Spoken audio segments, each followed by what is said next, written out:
What's up, y'all? Welcome to Derrick Jaxn in the morning. And Hey, you know what guys. it is.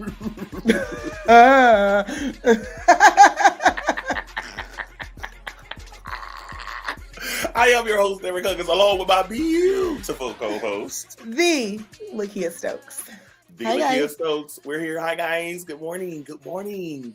Listen, welcome to your most favorite Wednesday morning show in these internet streets on Beyonce's internet.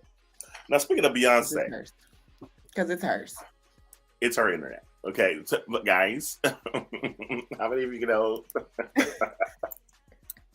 Beyonce's coming to Dallas? Listen, Next month, it's going down. Okay. it's guys. Like, I just need you to understand what's happening. It's Beyonce, guys. Kia, you know she'll be here next month. Oh my gosh. She'll be here on the 21st. I can't wait. We're going. Big energy. Mm-hmm. Listen, if you are going to the Beyonce concert, I'm gonna need you guys to make sure that you are silent when she gets to that part. Look around, everybody on mute.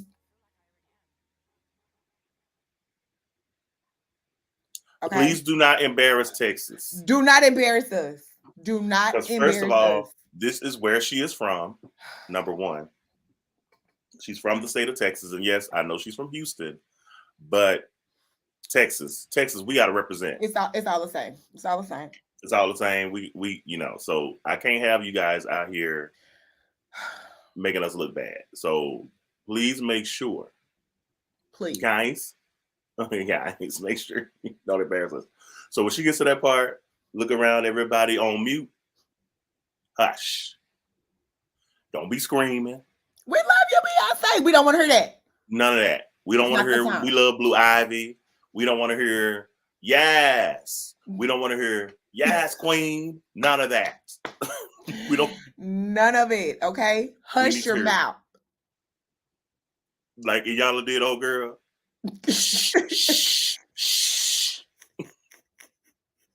So I think here we need to pass out some postcards or flyers or something to the whole stadium and let them know.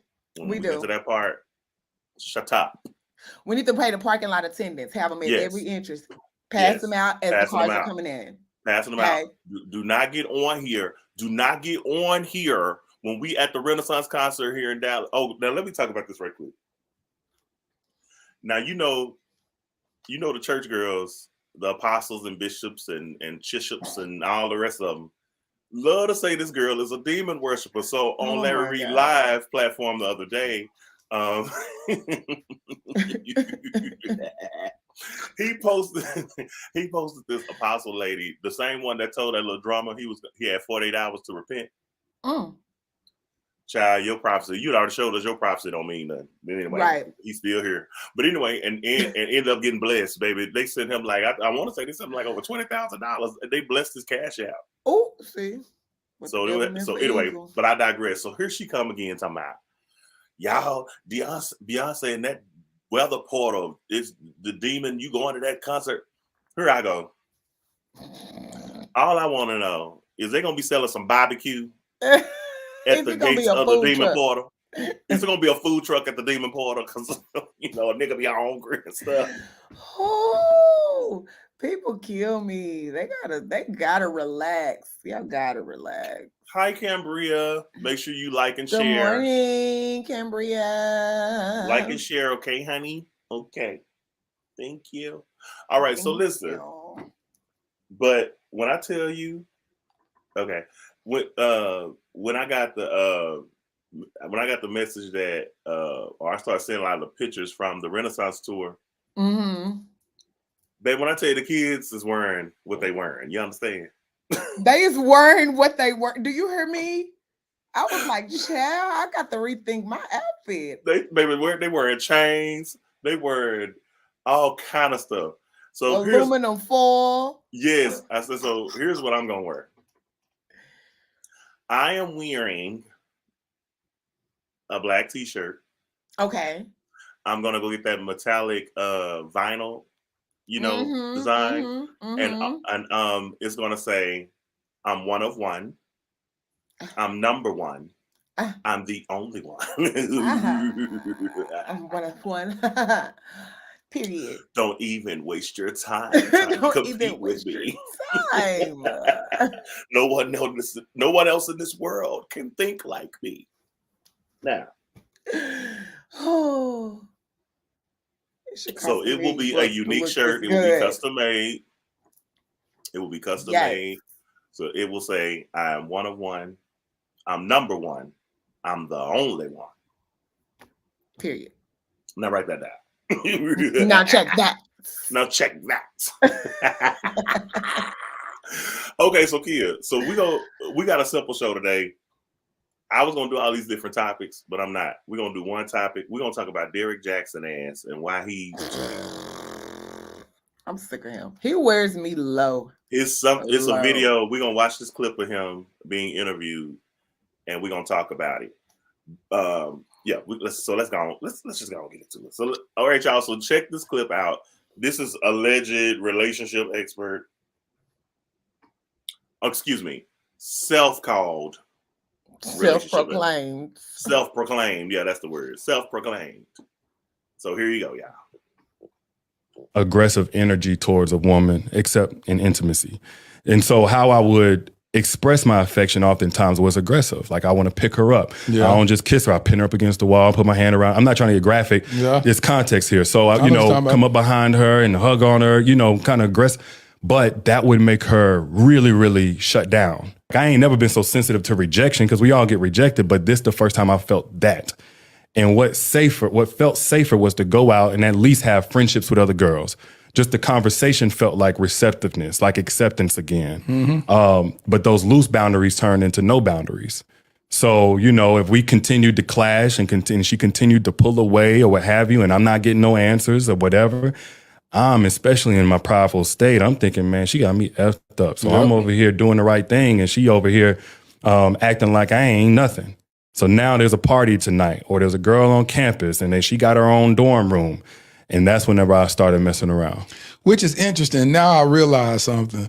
You were trying to be on the straight and narrow and that aggressive personality that you had, because she told us on the podcast that she had experienced a rape 2 weeks before y'all met. Everything that happened that was really painful was really one long repetitive pattern. Right. Me feeling rejected for this, that, and the other. And she handles, becoming okay again a certain way. But I didn't know certain forms of affection that were natural to me just felt scary to her, put her back in a certain space where, certain things had happened. So, yeah. And that's so interesting. It's like, I'm getting understanding. It's like you have this woman who has experienced this huge violation of her body, her soul, her spirit, this brokenness. She meets this guy who she says she just loved the mess. She loved your dirty draws. You're wanting to show your affection. You grabbing her by her neck. You being aggressive physically, from a sexual standpoint. She's getting nervous. She's getting triggered on all levels. Don't even realize that she's been triggered like this. She's closing up rejection to you because you've experienced that growing up. Mom no longer is kissing you and tucking you in the bed at night. Rejection. So now you're like, well, now I'm finna go self-medicate. I have this history of looking at porn, and now the way I self-medicate is watching this. So now I'm gonna do the outward extension of that. Yeah. Now I'm over here hanging out with girls. One thing leads to another. Now you over here smashing. Now it's triggering her. How did she ever find out when you first cheated on her? Okay, so that was, y'all have to go back and look at this. So shout out to our friends at the Shade Room for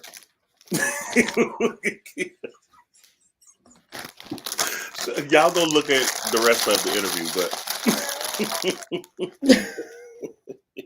sick of it. Okay, so that's so much to unpack here. First of all, there's been this conversation lately about men who, they say men that don't really like women. They just like having sex with women, but they don't really like the women. That to me, and I am nobody's psychotherapist, but I'm just looking at this just as a straight analytical from an analytical perspective.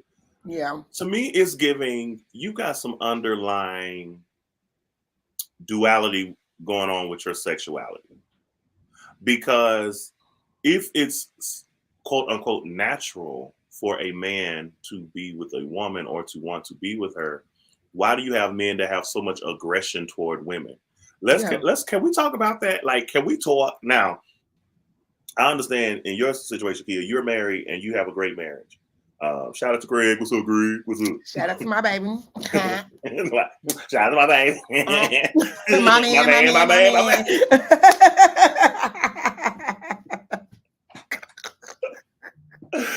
But before Greg, did you have these moments where you were dating guys or whatever, and you felt like you were seeing that kind of aggression play out? Because I always wanted to know, there was a psychology behind men that would be domestically violent against women, and even if they didn't physically hit them, they would verbally assault them. Right. And so, to me, I always. And I'm saying this is anecdotal evidence. I'll put it that way, because this was me just looking at when I see women, or I'll put it this way, when I see men who have a history of aggressive behavior toward women, the women they're with. And mind you, it's not just one particular woman, because a lot of men will say, oh, well, she did this, she made me da-da-da. No. Right. You have a pathology of behavior here. This is something I see you do. I'm talking about family members. Mm-hmm. People in my family I've seen this from. Mm-hmm. I've seen friends have this kind of thing going on. And then I've seen people outside have these kinds of things going on. So what do you think he really saying in this video? He's saying, how you doing?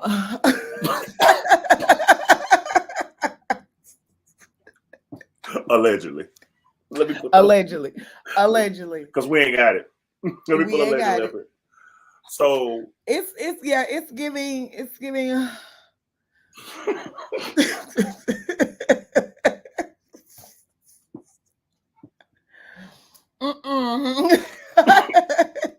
Girl, why you do that right when I was drinking my coffee?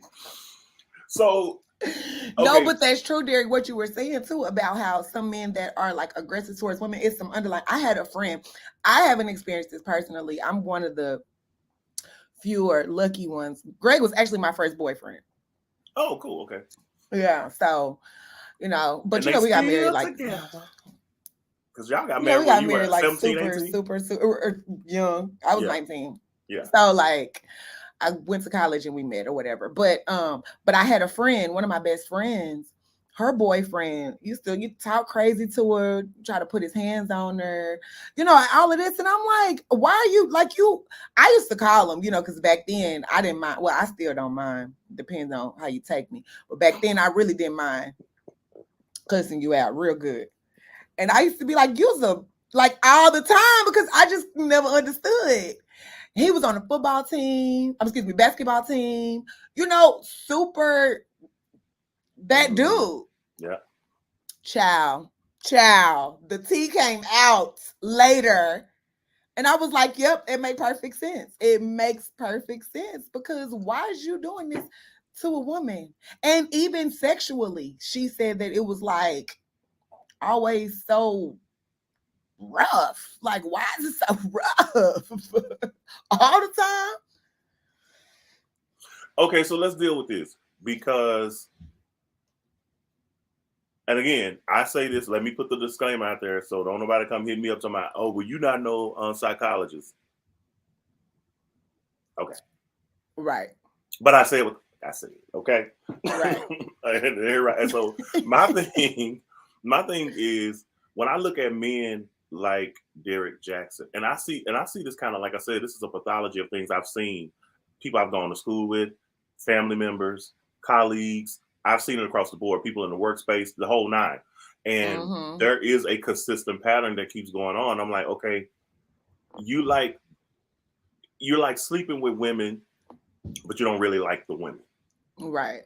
And then it's like, there is a natural, I do to some degree get the whole natural argument, because but I don't call it natural so much as I call it instinctive. Like men have an instinct to like to have sex with women or whatever, just because of the way anatomy is, right? But to me, it's a misnomer to say natural, because then natural has an impetus that means you should also not only have the natural tendency to want to have sex with the woman, but you should also have a natural tendency to love that woman too. Follow me on this. Okay, I'm it's trying. not. It's okay. It's not. I'm not. What I'm saying is, if we're dealing with the word natural, the natural should not just be you wanting to have sex. It should also mean you have a natural connection and orientation to these women too. And that's where I feel like the disconnect happens. So then we start to ask ourselves, well, do you really like women? Because liking to have sex with women and liking women are two totally different things. Because the woman, the totality of the woman is not her sex. You feel me? Not her vagina, her hymen or whatever. It is her, the essence of the woman. It's the woman. It's the female energy. It's giving the woman, right? But you are against all that part. Other than just her breast. I'm talking about her physical attributes. I'm talking about, but the essence of who she is inside, you're not attracted to that. And I think in this Derrick Jaxn situation, first of all, he sold a bill of goods to people who followed him, because here he was being the complete opposite of what he say he is. And this is it's like the Kevin Samuels thing all over again. And again, notice when you see men like this who rise to prominence and become influencers on social media, and then you watch the men that follow them and the men that echo them. And, and I had this conversation with my brother one time, and he got mad at me. I said, think about what is about you that identifies with this man. I wasn't suggesting that he wasn't straight sexually. What I was saying was there's something missing here, because if you see what this man is saying that's derogatory toward women, and you have that same kind of point of view, then you know what they say about birds of a feather. Yep. Now, my other supposition was maybe there are some things that you have felt, but you know how a lot of men overcompensate to correct that. Like, No, that ain't me. I got 7 kids. I got 7 baby mamas. And can I just say, I know for a fact that you know for a fact what?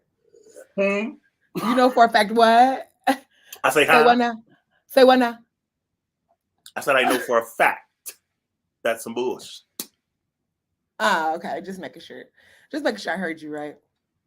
Listen, I know tons of men who have had baby mamas, wives, who got kids. Trust me, y'all. Don't be deceived in this hour. That don't mean nothing. It don't. It really don't. And I'm gonna just have the broader conversation today, because I do think all men, and I think all sexes, have both masculine and feminine energy. And just from a biological perspective, I had to tell my brother, I'm like, you do know your private started out as a vajayjay. And he was like, what? Before a man's penis forms, and I ain't trying to be graphic, y'all. I'm just talking. This is really truly is an enlightening thing. It ain't trying to be graphic, but I'm just saying. That's why do you think? See, I can't say it without getting too graphic, but I will say this: women have something that kind of resembles a penis. Okay, and even think about the reproductive organs, right? Men have testicles, women have ovaries. It's like the equipment just is outside. Y'all's is more internal, and see, that's how the yin and the yang works together. But my point is, because I'm trying to be careful, and normally, I would just say what I'm gonna say and do with it. But the reason why I'm being more careful, because I don't want it to look like I'm just being vulgar, because that's not what I'm trying to do. I'm trying to make a point. I do think that all men and women have both masculine and feminine energy. And just depends on that specific woman or man, depends on how much of that of one side they have over the other. Right. Kia, you probably can remember some times where maybe you was having a fight or something really made you mad and you felt extra strong and was extra strong. That's your that's that testosterone, that male energy coming through, right? And then conversely, with men who have, you know, that moments where they cry, that's why or they a lot of windmill men when that they do fight. See, I was trying to be serious. That's the estrogen coming out. I was trying to be serious. You go being stupid. Hey, Corey, good morning. Morning, Corey. But the ones that windmill, that's the estrogen. Okay, go ahead. I'm sorry. But my point is, so it's not hard because I keep trying to help people understand that orientation is not just a person's sexual orientation is more derivative of it's not just biological in terms of your equipment, if you will, right? Like what you have on your body. It is also a part of your chemical makeup. And that's why I keep trying to explain to people. That's why when you say something is not natural versus what is natural, you can't say that because we are all not born with the same amount of chromosomes and you know, things that make us what we are. Right. You could have a man who has all of the equipment of a man, but may have more estrogen or more, you know, that side of him is more present and prominent. And the same thing with women. So it's completely logical for me to see how there could be a woman who feels like she's a man because it's not related to her physical, biological body parts. That's why I think this is where I think the conversation about same gender loving people goes off the rails because people just keep making it about sex, the act of sex. Does that make sense? Like if you're only looking at gay people through the lens of, oh, well, this is a man and he got this equipment and this, and he was another man and he got this equipment, and that's all the conversation is about. You have to understand a lot of the attraction had nothing to do with sex in the beginning, especially those that were children. It wasn't that they loved who they loved because they had a penis or whatever. It was because they were attracted to them, their essence of them, right? And so, and I know, especially when you deal with Black folk, a lot of them don't want to have intellectual. Their minds can't even fathom it because you don't even have no kind of intellectual curiosity about it at all. It's just all you see it, you cast it away and you say it's this and it's nasty, it's this or whatever, without really fully understanding. And I think this is where, and I'll be honest, especially in America, but it's really around the world too, especially in African nations even too. Yeah. Where there's a lot of, and I'm only bringing all this up because I do think it helps when you look at somebody like a Derrick Jaxn or Kevin Samuels. There is a certain innate thing on the inside of them that does not necessarily like Black women, although they like to sleep with Black women. You feel what I'm saying? Now, on the flip side of this coin, I didn't get to put Keke Palmer's thing up, but here's the thing. Yeah, Keke Palmer has been kind of like, people been saying like she been trolling her baby daddy. Yeah. But here's the thing. Now, here's where the double standard comes into play. Because if a man was doing what Keke Palmer is doing to a woman, everybody would have, they would say the man is corny, he a simp, he this or that, and whatever. But because she's doing it, it's like, yes, queen, you know, you bold, you independent, you show them, girl, right? Right. And watch this. It's the women. It's the Black women that's rooting her on. But you celebrating Keke Palmer for doing the same behavior men do to women all the time, and you don't like it when men do it to women, but you're okay with a woman doing it to a man. Make it make sense. It's just the double standard across the board when it comes to men and women. Like, you know, when men do it, you know, I guess they get praise from men. And some women too. So watch this. So if the man is, so here's my whole thing with the whole matter. I feel like when we look at these biases, right? And we look at these, to me, I see it as if you don't like it on this side, why is it okay on this side? And that goes across the board. I don't care who it is. It's just like people in church. This is why a lot of people turned off by a lot of folk in church, because it's the same thing. They see the double standards. Yeah. The pastor, y'all know the pastor a hoe. You know it. You've heard the stories. You've met the bastard children that are on the outside. You have. Like, can we just call a thing a thing? But because it's the pastor, you cool with it. Or watch this. Maybe it's your family member, your brother, your cousin. They doing the same behavior and they get a pass because that's your family. But when somebody else doing the same exact thing, you ready to send them to hell. Yeah. Yeah. So these double standards consist across the board. We talk about this in culture all the time. A woman, you can easily wear Greg's clothes and no one will think anything about it. Right. But let Greg go put on your good strapless mini dress and go outside. Go outside. It's gonna be a problem. Cause where's you going? Why do you have it on? What you got on? And what's cool about this is at least you can admit your bias. I definitely am. Cause look, I put on his shirts, this his hat. Yeah. Like whatever, but I wish you would go put on mine. What you doing? Why you got that on?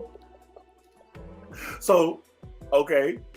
So Kia, why do you get to wear Greg's? And let me be clear.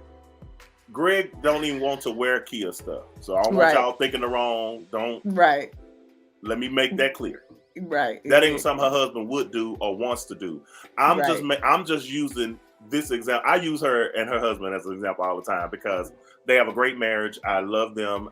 It's real. And when I'm around them, I know it's real. So I just want to clear that air right off the bat before we go further with this conversation. Don't do it. Don't do it. Yeah, don't do it. Don't do that. Okay. Her husband is none of that.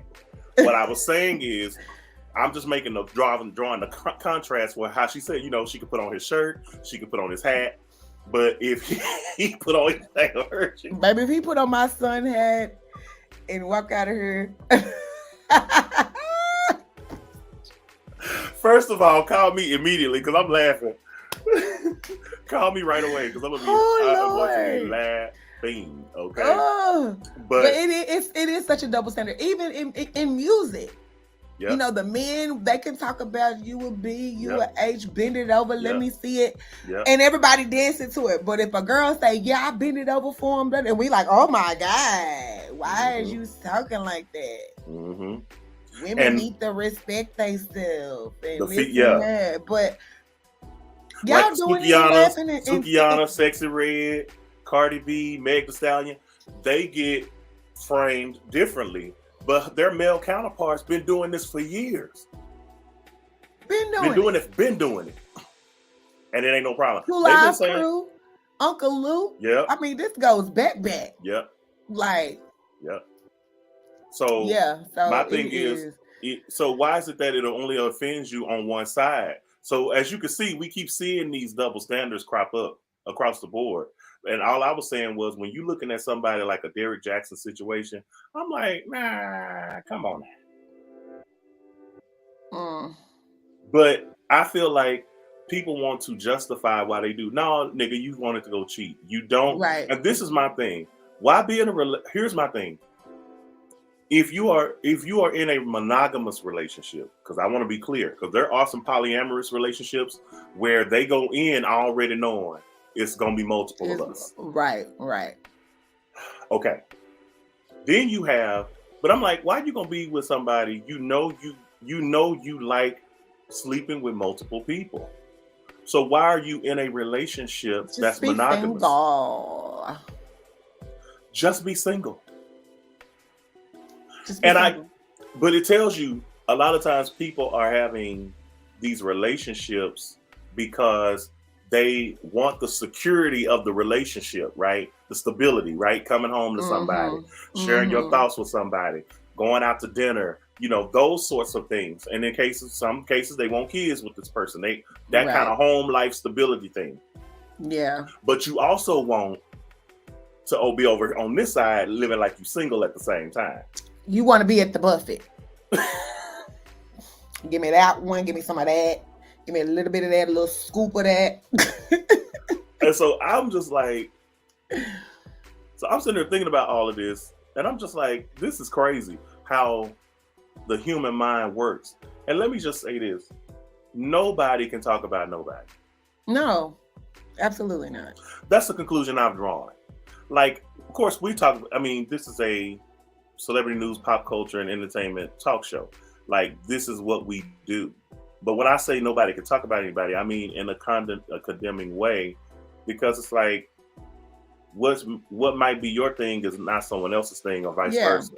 Yeah. Right? So we're all just kind of out here. Now, I do think that within the context of we all got something, I still think that there are extremes. There are. And that's really kind of what we be addressing on this show. Like, we're really kind of addressing the extremes, not just the normal day-to-day stuff, but like the extreme stuff, like how you up here giving relationship advice, but the whole time you not even living up to the advice you giving out to people. You ain't, no, let me take it a step further. You're not even smart enough or tuned in enough to know that the girl that you're dating has just experienced a rape, but yet you want to choke her during sex? Why do you even, nothing in your mind said, you know, I may have to fall back from that. But you're a relationship expert? Sir, you're stupid, actually. Because nothing in your mind told you. She probably don't want me grabbing her and sneaking up on her. Like, But do we have to, so this goes back to looking at that man and be like, what is it about you? That you didn't get off on put that together. Right. What is it about? Because, and I'm not suggesting in any way, you know, some couples just freaky like that. But yeah. But if your natural inclination with everybody you've been with is to do that same thing, that might be something deeper inside. And I think a lot of times we're afraid.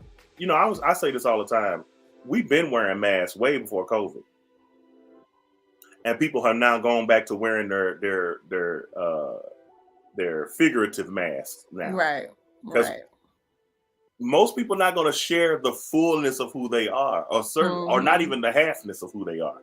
Right. They're gonna give you that dressed up, harsh version of who they are, because they feel like they don't want anyone to look at them sideways. When the reality is, hell, we all got something. So I don't care how buttoned up you get. That's why the church people make me laugh, because it's like, but if we saw how y'all really truly lived when nobody else was watching, why y'all hiding champagne glasses when you at the wedding? Because you don't want to be photographed with you wearing champagne glass, and here I go.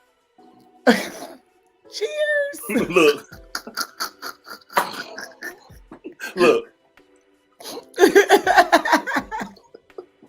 Because, and I'm gonna just say this, because I used to be the person that would hide it, because I didn't want that to get out, and people were like, "Oh my God, Derrick over here drinking wine, or Derrick over here having a cocktail." But then I thought, I'm hiding from the people, but I'm not hiding from God. Because he said,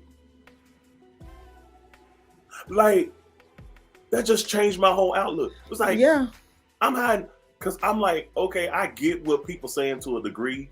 Everybody can't handle certain things about you. But at the same time, it's like, when do the lines blur between you being your authentic self and you doing what's best to protect your image and brand? And what exactly are you trying to protect? Right. I'm at a wedding. I'm not at church. I can see if I was at church. I'm not at church. I'm not. I'm at a wedding at the Marriott. I'm at a reception. Okay. And that's what we do at weddings and receptions. Like, we have us a drink and we gonna dance. So I'm gonna dance. I'm going to do all of those things. And so I just got to the point where I said, I think a lot of times we're overly afraid of stuff that really don't be a big deal. Because have you ever been scared to admit something or say something, and then when you finally, maybe you were forced to, or something happened, and then you realize the backlash wasn't what you thought it was going to be? You concocted what the whole thing was going to be in your mind. But then when it all went down, you was like, oh, it wasn't even no big deal. Right. It wasn't even, yeah. And then even your thoughts, and then people be thinking the same thing you thinking, and you'll hear somebody else say it and be like, "Oh, okay, yeah, I was thinking that too, but I didn't want to say nothing." Right. It's not even that big of a deal. Like, it's because cool. just like when I came out, I was like, "Yeah, I'm bisexual." To my family, they were like, "Oh, we knew." I'm thinking it's gonna be like, "Oh," right. But it was nothing like. I'm like, Chop. My brother's like, "We love you for who we love you, my brother." Period. My mom was like, "You my son." My cousins like, "You my uncles and aunts. You my nephew. I love you." Period. So, but all this time, I have been thinking, I can't share that because it's gonna be all of this, and it was nothing like that at all. Yeah. So all I'm saying is, sometimes we concoct these things in our mind, and then so I'm like, just be free. Just be free, child. Be free. And everybody just need to hush and mind their own business. I was watching Dante Bowe interview, and he was talking about how everything went down with Maverick City. Did you see that? No, but I'm here for Dante Bowe. Hold on. I got to see if I can find that. Because I said, baby, is this an R&B album? Wait a minute. It is an R&B album. And so here, I got to find this interview. Dante Bowe said, all right, I got y'all bet. Yes. Because they don't care over here what I do on the party bus. Listen. Well, he talked about that whole thing. He talked about the whole fallout with Maverick City. He talked about all of that. And he basically said they was trying to play in his face. Lord, please let me find this interview. Because I need you to see it. But basically, they had asked him how it all went down, but he was saying what was funny was, when he was rapping the lyrics of Bad Bunny, he was on the bus with Bad Bunny, right? And then that went down. They were trying to say that to basically protect their image, but at the end of the day, he said they had offered him a deal after that, the record label, his own deal. So he was like, the Maverick City basically, in his words, were trying to play it like he was the problem or whatever. He was like, but Maverick City started off with him and like I said, other boy. Then they brought on Naomi Rain, and then Chandler Moore came on after that. But he was he gave a lot of tea. Yeah, I'm sure because he gives like, who gonna check me, boo? Right. Like that's what he gives. Like, this is my truth and I'm gonna tell it, and whoever got something to say about it, come see me. That's the energy that I get from him. Yep. Well, that's what he did. Hold on, I'm looking for this. I really want you to see it because it was like, oh. Really now? Because baby, he told the tea. He was like, he was like, they tried to play him. And the whole thing was, this how we gonna do it from the PR side. But and so it was also that they didn't. It wasn't like that, and it was also that he said that it wasn't like that they didn't know. They always knew. But see, it was always about the public persona. And see, this is my only rub with the gospel community, because everybody knows what everybody's doing, but everybody's also pretending like they don't know what everybody's doing. Right. And it's like, sis, we're not just gonna sit here and act like more than half the men in gospel music are not gay. But watch this. We're also not gonna sit here and act like there are not a lot of bisexual women in gospel music as well.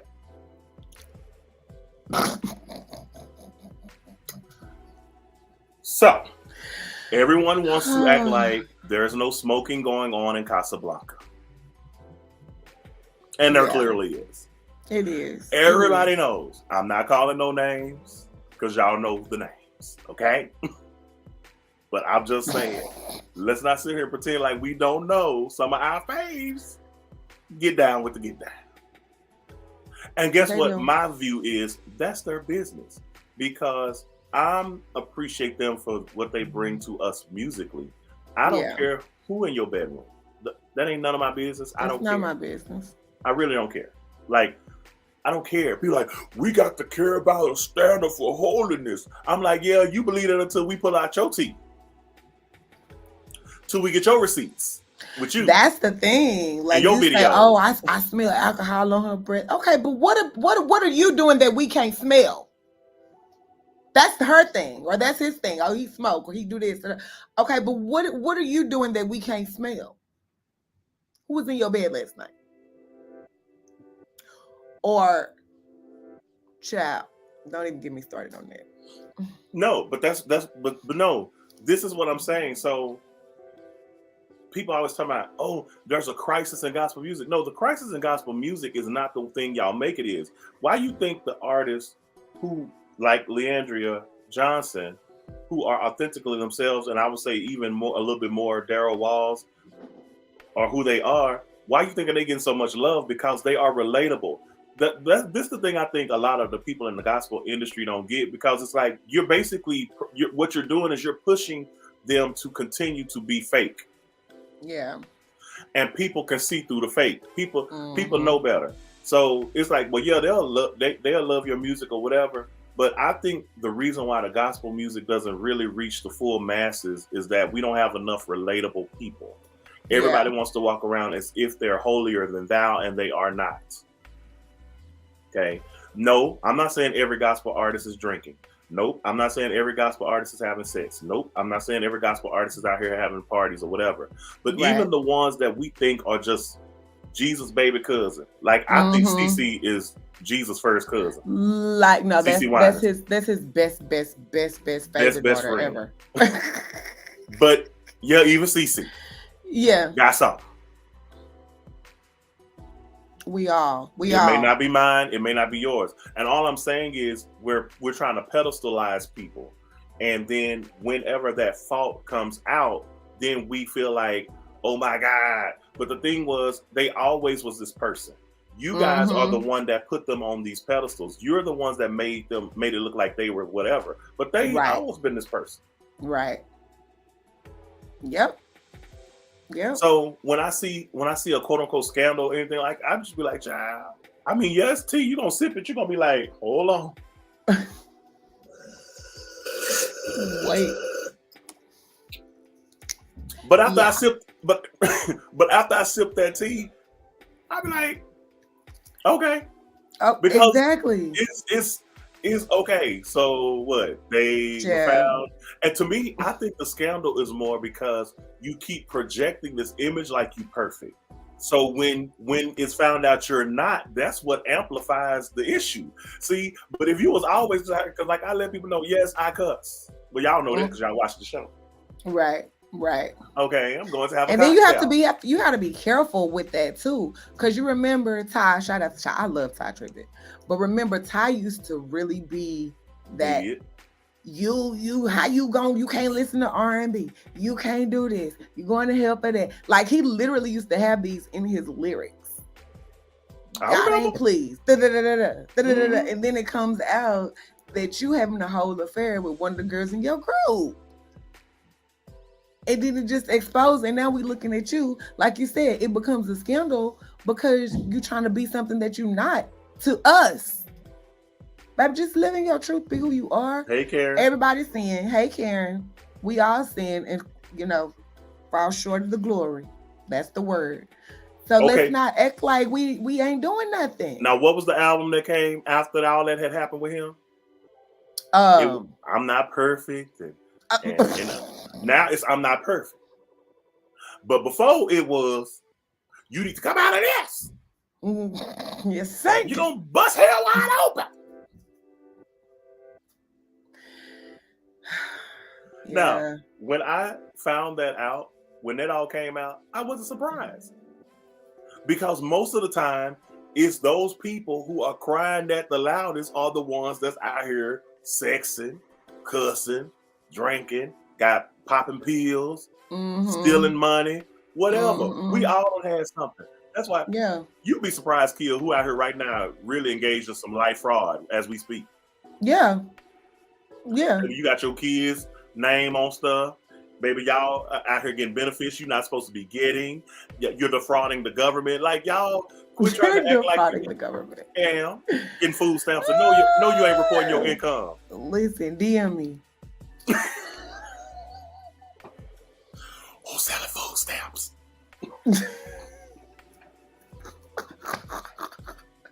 I'm just playing, y'all. I'm just playing.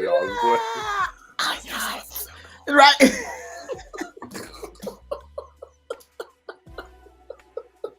But you know what I'm saying?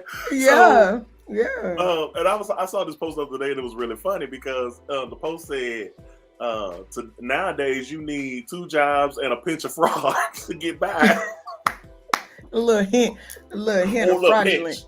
A little pinch of fraudulent activity. But what I'm saying is, like, people need, this is all I'm saying, Kia. Nothing surprises me. Even when Dante flipped it, and to some people that was like a shock. But it's like, but if you really was kind of paying attention, he was really kind of low-key showing you in dribs and drabs. He about that life. Yeah. And I think it's sad that people have to repress the fullness of who they are to try to fit into a narrative. I just refuse to do it. That's why I think everything that I do it as a self-made person, where I don't have to be dependent on other people for my livelihood. Because, and I know that's not everybody's reality and everybody can't do that, but I do think even if you were to accomplish everything you want to accomplish in your career, but you couldn't be your authentic self, did you really win? No, because you're not truly happy. You're not truly happy. Now, I'm not going to say I'm just going to be out here just wilding. I do this, I do that, I do that. I'm going to show y'all whatever. Now, I'm not saying that. I am, we still are Christians and trying to follow Christ. Corey said I got 5 Corey, if they hit you up, let me know. Keep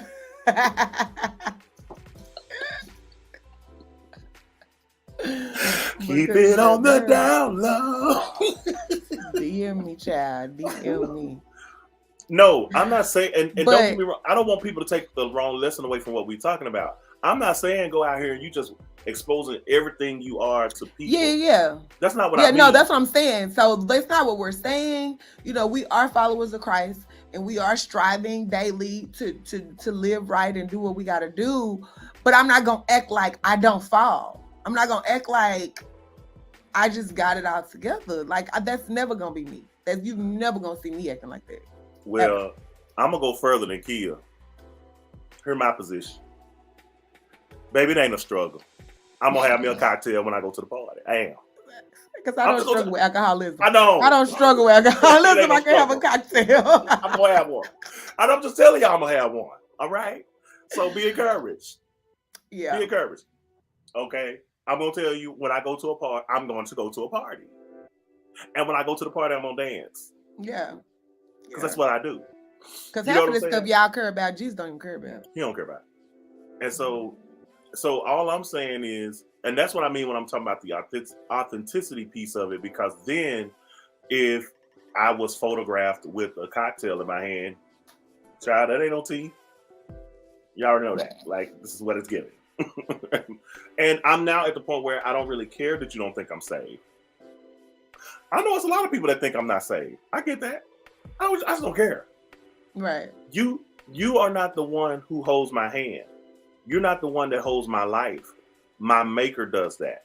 And I know the relationship I have with him. That's a personal thing between me and him. It's vertical, not horizontal. Right. So our relations are horizontal with each other. Yeah. I have a vertical relationship with God. So it's between me and him, and that is personal. So I know my standing with him. It doesn't matter what you say, because what you say is not the reality of my relationship with him. And I don't have to justify. I don't have to clarify. Honey, believe whatever you want. If you believe I'm the spawn of Satan, believe it.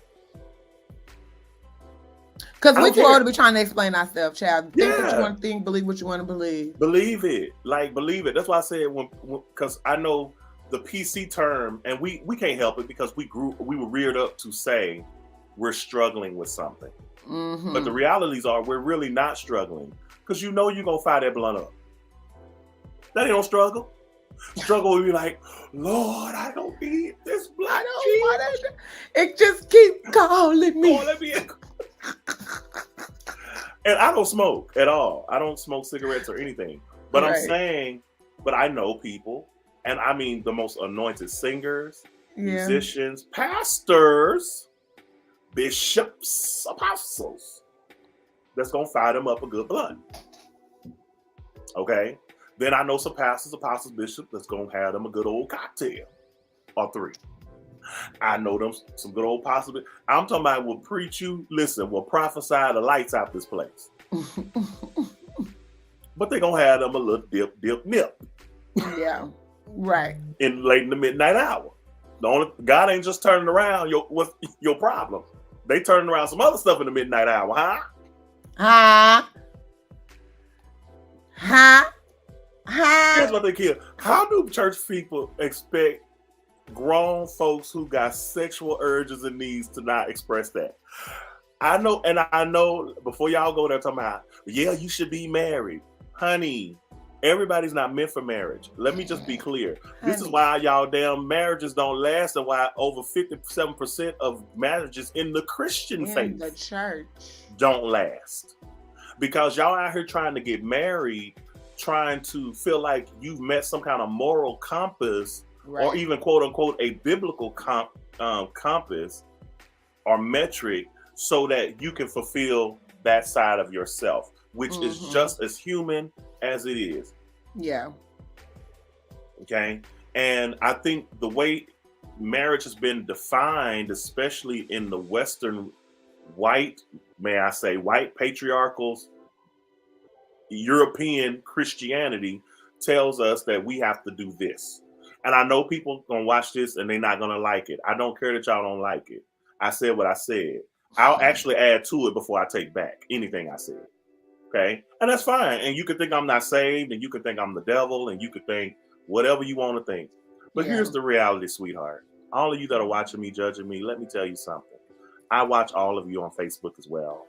Your husbands cheat on you. Y'all get on here talking in code, and we know your husband been cheating again, because here you come. Talking about the enemy and this, and I'm gonna buy the devil. Oh, the devil. The devil is in my phone. Y'all know, I don't care how saved you think you are, whatever, that you have tricked yourself in your own mind. That ain't a trick of the enemy, that's your trick. You tricked yourself into thinking that you are somehow immune from the vicissitudes of life, and none of us are. Because I don't give a damn how saved you are. Guess what? If you go out there and jump off your roof, your ass gonna hurt like everybody else. It don't matter that you saved. Ain't no kind of special shielding or anointing that protects you from living life. We all hurt. We all are disappointed. We all get depressed. We all have bad times. We all have struggles. Some of us are just struggling. Some of y'all right now, some of the most anointed people that can preach you under the bench, but they are the most depressed people. Yeah. Yeah. They'll encourage masses of people and then turn around and be depressed themselves. I've seen this. This is why I'm telling you, we keep putting these facades on for people. And the same people dealing with what you're dealing with, the same people that'll throw a stone at you, dealing with the same things in their own household. What we got to get free from here, in my opinion, is we got to get free from the thoughts and opinions of man. Of people. That do not, watch this, that do not matter, or that not are essential to our personal salvation with Jesus Christ. Right. That is my position. That's why I can stand here and sit here on this show and not fear backlash for me being my authentic self. This is the real Derrick Huggins. And here's what I've come to realize. Anybody that I lose because I told my truth, that is not a loss to me. That's called they wasn't alignment. Supposed to be. There you go. That's called alignment. What that means is you have now been excused, or you have excused yourself because you were never really much part of my tribe. It's as simple as that. Yeah, period. Ain't no justification. Ain't no rationalization. It's none of those things. It's just me keeping it 100. If I lost you because I'm living my true self, then that means you were never part of my community and my tribe. You were here for the fishes and the loaves. You were here to see what you can see. Maybe you were just here for entertainment purposes. But whatever your reason for being here was not the real. You were not my real village. Because my real village rolled with me. They rolled with me when I was in prison. They rolled with me when I was out. They rolled with me when I was down, when I didn't have a car, when I did have a car, when I was on TV, when I was off TV, right? When I had all these ups and downs. That was my real village, because those people were still there. So I want to free somebody today. If you've lost people because they feel like they can't handle that side of you, all that meant was that they didn't have the capacity to be in a relationship with you. Sorry, not sorry. Bye. Bye, Felicia. Bye, Ashy. and guess what? And I can still love you and not be attached to you and let you go on about your business. And I know that there are some people, since even I've done the show, I've heard through the grapevine, people told other people, oh yeah, you know, he out there on that show and he doing this and this and that and he wilding out and I'm not going to be attached to that. Cool. That just let me know you never were really for me. Right. You were for a version of me. Which means you weren't for me. Take me as I am or have nothing at all or nothing at all, baby. Period. Because I can only be me. That's it. That's all. And this is who I am. This is who I am. That's it. And what I'm realizing, Kia, more and more as I live this life and get older, there is something so beautiful about getting older that I think we need to celebrate more. Everybody don't want to get older because you feel like, oh, well, maybe it's that you're getting closer to death or because you're not going to be as relevant or whatever. But I'm telling you something. In this season, Bishop T.D. Jakes had did a message about being a disruptor. And we getting ready to get off of here. But he did a message about being a disruptor. But he was saying how when you get older, you're not getting old. What's happening is you are truly becoming a better version of yourself. Or at least that should be the case. And whenever you start becoming the better version of yourself, it won't matter to you so much what people think about you. Right. So anyway. That is so true. Because the older I get, child, I didn't walk away from relationships that I've had for years and years and years recently. Because I'm just like, child, I'm too old for that. I'm too old for that. And people want to manipulate you. And I'm gonna say this to a lot of you out here who are trying to define people's lives. When you are trying to control a person's life, that is manipulation. That is as of a spirit of witchcraft in and of itself. So y'all need to stop trying to make people be something they are not. Learn how to truly embrace people for their authentic selves. You either embrace that or you leave them alone. Right. And I'm just saying, it don't matter what station you are in my life right now. If I discover that you are a person that want me to be inauthentic to be with you, then you're not my chick. You're not my dude. You're not my bro. You're not my sis. Because we do that. We talk about the bro and the sis stuff. Oh, that's my sis. Oh, hey, bro. But the truth of the matter is, Kia, these people don't give a shit about you. No, they don't. And yes, I said that. That's what I said. And it's true. You realize a lot people just throwing that word around, brother. Handing it out like a coupon. And they don't mean it. Because guess what? I love my biological brothers, and my biological sister. I love them regardless. I don't agree with everything they do. I don't agree with everything they say. But at the end of the day, that's my brother and my sister. Right. And I'm still going to be there for them. Right. Yes. When time calls for it, I'm going to hold them accountable. I'm going to say what needs to be said. But at the end of the day, that's still my brother and my sister. That's real, true relationship. Not we keep basing these false relationships based on whether or not the person does what I want them to do. Because the reality is no one person is going to do everything you want them to do. You don't even do everything you want to do. Right? Like you don't even do everything you want to do for yourself. So how you expect someone that you are in relationship with, and I'm not talking about relationship romantically necessarily. I'm talking about friendship, brotherhood, business. How are you expecting them to do everything you want them to do when you don't even do everything you want to do for yourself? Like we got to get out of that. And again, I'm just saying it plainly and as plainly as I can say it. I can love all of y'all. But once you start trying to make me be a cheap version of myself, I'm not interested. I'm not interested in a relationship with you anymore. I'm not interested in doing business with you anymore. I'm not interested in calling you bro or sis because to me, I'm gonna reciprocate what I'm asking for from you to me. And then finally, I'm gonna say this, and we getting out of here. I'm gonna say this to y'all. You do not. I heard Ayanla say this. I was watching Ayanla Fix My Life, and I forget which episode it was, but she said to a lady, she said, "You don't get the choice to tell someone how to love you." Yeah.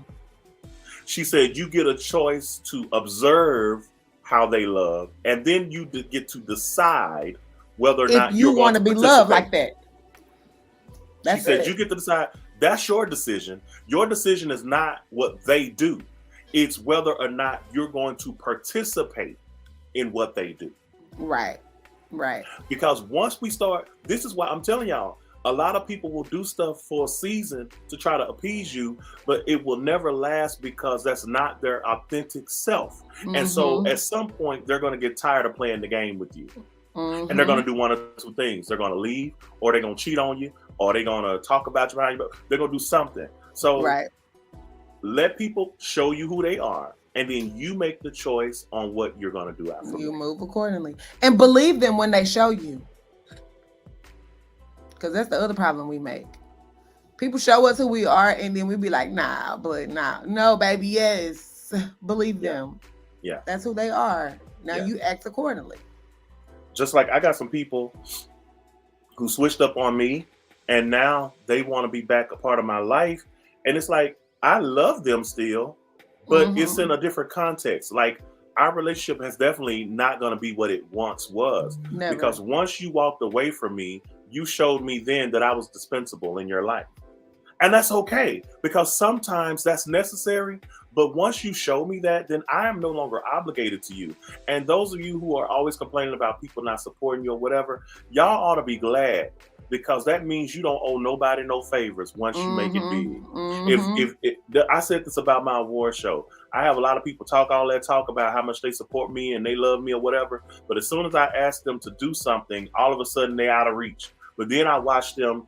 They're flying in for other people's conferences and events and award shows and other thing else, but they never seem to come to mind. And again, I'm not angry. What did I just tell you? I'm making a decision on whether I'm going to stay or go. I'm just watching. I ain't angry. I'm just watching. But remember what I said. So I know. I'm watching you do what you do, and then I have a decision to make on whether I'm going to continue to participate in a relationship with you, or am I going to move on? And my thing to everyone is this: once they show you that, be grateful for that. Why? Because once you make it to the top, you don't owe them a thing. They can't say, and when they did this, no, you didn't. When they try to come after you've made it big and it went down and it's amazing, and then when they try to come over, you don't owe them anything. You don't owe them a phone call. You don't owe them a return call. You don't owe them an email. You don't owe them free tickets. You don't owe them any of that. You don't owe them a free feature. You don't owe them nothing. Why? Because guess what? You move sideways on me, and that's all right, baby. I'm not even mad. Yes, but I'm going to love you from here, and I'm going to love you over there. Right. Stay and that's it. There. So I'm not angry. I'm not upset. I just saw what you presented, and then I made a decision that I'm no longer willing to participate. Yeah. Yeah. Simple as that. Because one thing about me, I'm going to hold a grudge. Nah. And see, I'm not, because what I realized, and I used to, but the reason why I let go, because I was like, you know what? Why give that person that much control over me and how I'm going to act and behave? Like, no, I'm just making the decision that once you show me who you are, like a lot of people in this industry, Kia, you know, people even that just last year, we were tight. They fell off. Okay, no problem. Yeah. I ain't saying nothing about it. But then they telling people, well, Derrick didn't even call to see why we not talking no more. Why would I do that? I didn't leave. You moved. Bishop G.E. Patterson told a story, and I promise we get ready to go. Bishop G.E. Patterson told a story. He said there was a woman and a man going down the street in the pickup truck, and they was all so in love. And she always sat right up under him as her man as he was driving. And so one day, she asked her now husband, it's like, baby, you know what? I remember a time we used to be always together with each other. But every time we was driving, I used to be always under you, and And he said, well, I'm the driver. My position didn't change. That's what he said. Who moved? And that has stuck with me all these years later, because when you have proximity relationship with people, and I'm not just talking about romantic relationships, I'm talking about friendships, business partnerships, or whatever. Yeah. When that person decides to move away, your position hadn't changed, but theirs clearly did, then I just remind them of that. I tell them, well, you the one quit talking to me. Yeah. You quit calling, or you quit returning my calls, or you started getting late in returning calls, and then it went to not returning them at all. Then it quit stop sharing my information. Then it quit stop participating or whatever. So you moved in the relationship. I didn't move. And now I'm accustomed to being without you. So now the dynamic of our relationship is changed. I'm not upset with you. I'm not mad at you, but I no longer need to be with you, because your absence, I've grown accustomed to your absence. Right. So now I'm good with it. I'm good. So let's just keep it as it is. And I can love you from afar. I can celebrate what you're doing. I can do all of that. But I don't have to be involved like I once were, because the dynamics of our relationship has now changed. And now, and I'm good with the change now. I wasn't at first. I felt away, right? But now I don't, because I accepted it. So we good. We're good. I'm not mad at you. There's no beef. There's no drama. There's no nothing. I just walked away. Yeah. And I have released you to be blessed. Be with the people you think you need to be with. Because that ain't. I'm about to log out for her. So one more thing, y'all. We got the that's the whole word. Go be with the people. Go be with the ones you put before me. Go on over there. Go be with those people. Let those people be the one, you rock with. And then when they switch up, don't come back over here. Find you somebody else. Get somebody else to do it. So, all right, y'all. In our final moments, we're going to talk about the 8th Annual Avidity Awards. Everybody listen. Okay, so Lakia Stokes, everybody, is one of our main show performers. So y'all make sure that you guys are there. All roads lead to New Orleans, Louisiana. So let me tell y'all, it's October 12th through the 15th. We got, trust me, the whole weekend is going to be busy and lit. Litty. Starting with our masquerade sneaker ball, you guys. Yes. Hi, guys. And I'm telling y'all now, I'm going to have a cocktail or 3. And don't worry, no, I will not be driving. I will be lifting and Ubering. Be encouraged. But I want you to know, when you roll up in there, yes, I will have a cocktail or 3. Okay? Yes, I will be doing a slide, because I am the slide king. I know all the slides, including that hard-ass Tamia slide. I know that one too. I ain't got it yet. I got to get it before. Shit, I got to get it before October. Get it before. So come on out to the Masquerade Sneaker Ball. We're going to crown a king and queen.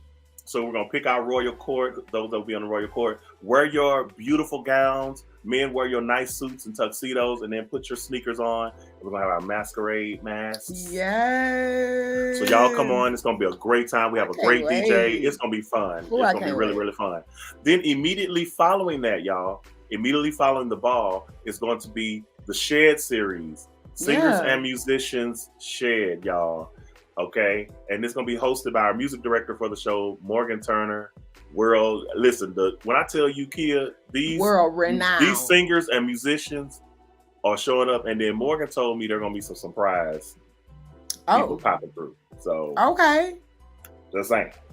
But if you can sing, if you can play, so Kia, you got to get up there and give us something. I already told Robin, sexy Jesus, Sequoia and them coming, so it's gonna be lit. You already know the whole thing gonna be a vibe. Right. It's gonna be the whole thing is gonna be lit.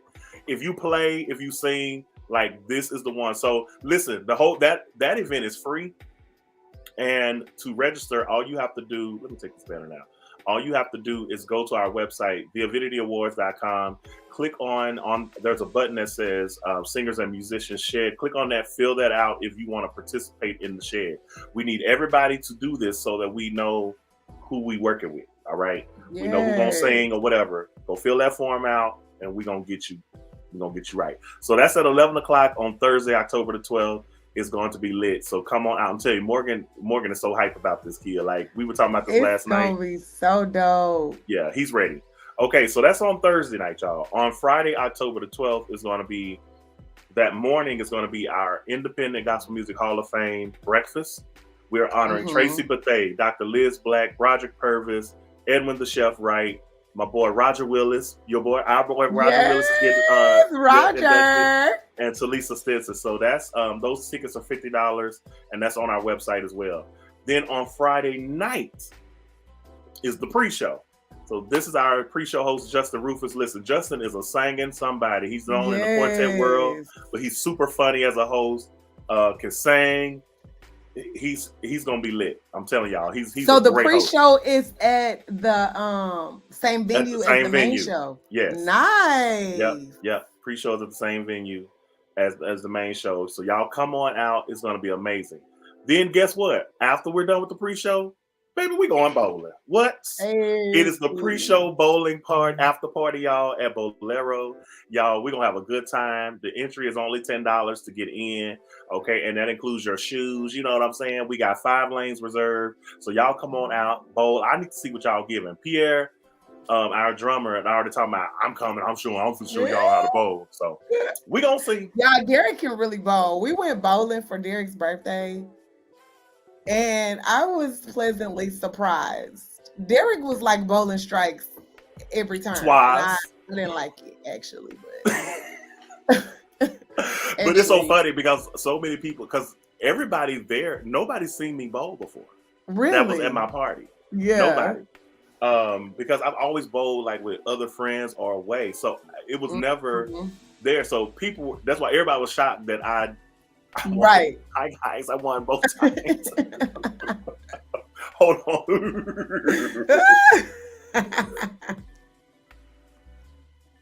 Did won both games. So y'all come on out, be a part of our bowling night. Again, those tickets are on our website. They're only $10 to get a part of the bowling. So go ahead and sign up for that. Go ahead and do that right now. Okay, so that's on Friday night. Then on Saturday, it is the biggest night of independent gospel music, the 8th annual Avidity Awards live show and taping, because we are taping this for television. I'm so excited about this show. So early bird tickets are available now. Save up to 30% off on your tickets until August the 27th. So y'all still got about about 10 more days. Right. Get your tickets, your early bird tickets. You can save up to 30% off. Our show host is B. Slade. Yes, God. Y'all already know. Oh, I cannot wait. Y'all, this show about to be so lit. It's going to be lit. So I'm telling y'all now, go on the website, theavidityawards.com/tickets. Get your early bird tickets. They're on sale right now. You can save up to 30% off, and our tickets are real reasonable. The early bird ticket right now for the main show, kid, you want to know what they are? How much? Okay, for the pre-show, the early bird is only $15. No. Yes, for the pre-show. Really? And if you want a preferred seat for the pre-show, it's only $30. Prefer me, please. Right, she was like, our early bird prices for the main show, Kia. Listen to this, for the main show, you know what the early bird ticket price is? What is it? $20. No way. Yes way. $20. Wow. Okay.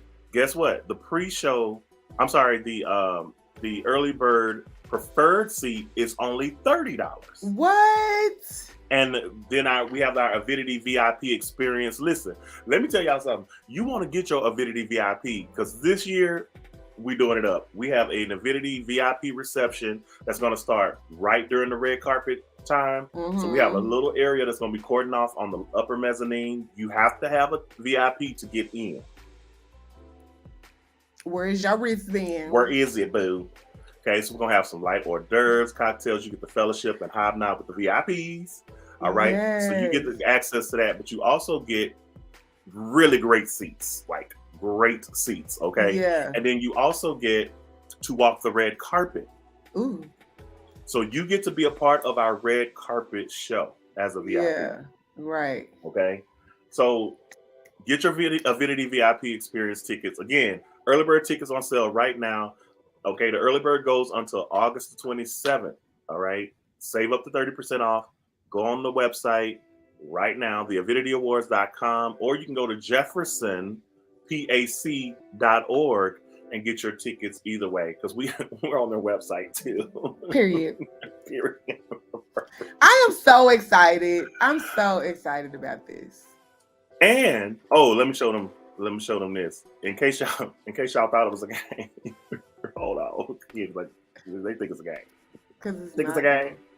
But it's not a game. Like it's really, not. Really seriously going down. Like I need y'all to be there. All right. So look here. I just want to show y'all that we really are legit on the website for the Jefferson Performing Arts Center. There it is. Y'all go in there, get your tickets, get your tickets. Okay. And while we're in New Orleans, y'all. Come on, y'all. This is our website. So make sure that you go to the Avidity Awards website, theavidityawards.com. Okay. Yeah, their website check it is out. Everything. Thank you, Kia. And you know, I did it all myself. I know it. And it's so easy to navigate. It was easy to navigate. To vote, to find all the information that I needed. It's, yeah. Yes. So, guys, go on over there. Thank you, sweetheart. So, y'all go to our website. Look, okay, this has got our latest news and information. If you want to be a vendor, you can sign up to be a vendor. If you want to register for the shed, right? If you need to vote, because voting goes on until the 20th of this month. All right, so go vote.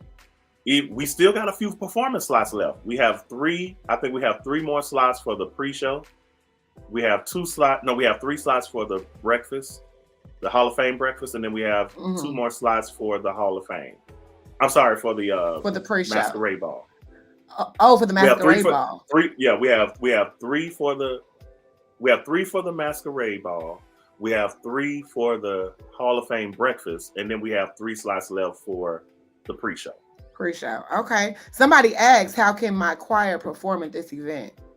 Marcus, go on the avidityawards.com. Go on, boo. That's how you do it. Performance opportunity. Yeah. Click the link. See where it says performance submission? That's where you go. Right there. See that right there. Okay. Listen, get your host hotel. Click on the host hotel tab. We are staying at the Astor Crown Plaza. Y'all, when I tell you, this is literally in the heart of the French Quarter. It is right on the corner of Canal Street and Bourbon Street. You don't get no more French Quarter than that. It's right by the Walgreens. Y'all can, y'all got some stuff. It's a Walgreens right there. Yes. The rooms are $189 per night for king or double. You click this button right here and you can go reserve your room online on our website. And look, we even tell y'all how far you're away from everything. We tell you how far you are from the performance venue. We tell you how far we are from downtown, how far we are from the airport. Yeah. All right. And then for those of you who are a little bit more budget conscious, praise God, and that's okay. Because, we want to think of everyone. We have a little lower rate, $124 per night at the Courtyard New Orleans Metairie by Marriott. Okay. And it's a very nice hotel. You see the rooms are really nice. They are. Okay, y'all see that? Look how nice they are. It's a really nice property. I went and looked at it myself. It's really nice. See, the rooms are really nice. So, and that's only $124 a night. So if that's better for you, and guess what? This hotel is actually closer to the venue. It's like 4 miles away from the venue. Right. So it's really close. And they got a little market in there and stuff. So y'all go on in there. Okay. Listen, if you want to become a sponsor, click on Become a Sponsor, and these are our sponsorship opportunities. And we tell you all the ways you can sponsor the show. Okay, we got Kia, we got sponsorships as low as $50. Yeah, you can do $50. You see that? You can do $50. You can do $100.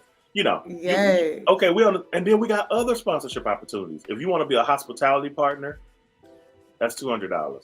Our digital swag bag is only $50 investment. And then on the program book advertisements, full page is $150, half page is $100. These are all in full color, guys. All the ads. And then here's one of my favorites. This is an award category naming opportunity. So that means, like an Artist of the Year, that one happens to be going to the Institute for Music Business. So whenever we announce that category, it'll say, and the Artist of the Year presented by the Institute for Music Business. Ah, gotcha. That's going to appear on the screen. It's going to appear in our program book. It's going to appear on the award piece itself. Yeah. So if you are a sponsor of any of these categories, as you see, those 3 are taken already. But the rest of these are available. So if you want to present or sponsor a award category, it's really great exposure for only $200. Love. You And let cannot me tell beat y'all that. about these awards. Yes. They are not these little shabby little No. plastic trophies that he didn't went to, Not to talk. Let me show y'all mine, because I happen to be a 4-time recipient. Well, But Kia, but check this out. We actually have this. We've gone with a special edition award piece for the New Orleans special. So I'm about to show y'all what that looks like. So give me just a second, and let me hold on. And I want to show y'all my award too. Let me be great, Derrick. Be great, sweetie. Thank you. I just want the Saints to know that they can get. We're doing a special edition award piece this year, and I'm gonna show y'all in just a second what they look like. Y'all look at this, and it's heavy. It ain't no look. Y'all, isn't this beautiful? Look at this. Baby, those are our normal pieces. Yeah. Mm-hmm. Yes. Oh, and it has. Sponsored by, see what he was talking about the sponsorship. Yep. It actually has it on this one. Mm-hmm. Sponsored by the Agape Music Group. Yep. So you see that, right? This ain't no look, right? Not at all. Bye. Bye. I'm so excited about these awards, Derrick. I really am. I know they're going to be great. They always are, and I'm just expecting this year to be even greater. So I just wanted to show the people what our piece looked like. So we did a special edition piece this year, and it is this one. Ooh. Yep. Is it too late for me to be nominated for something? You know what Robert told me? Robert told me, tell me how much it costs, and I just want one. I just want one. Oh, that's nice. She was like, I just want to buy one. So these are the pieces for this year. And we wanted to, since we were doing New Orleans, we wanted to tie into the theme of this year's show. Yeah. The purple and the fuchsia and all that. So anyway, so y'all check it out, theavidityAwards.com. All right. That's October 12th through the 15th. And on that note, we got to go, y'all. I love y'all. Thank you guys for watching us. Yes. Bye. We gotta get out of here because we got stuff to do. Speaking of the awards, I got a lot of stuff to finish. I know you do. So anyway, we're gonna go, but thank y'all for watching. We appreciate it. We'll see you next time on Derrick Huggins in the morning. You better show your thing.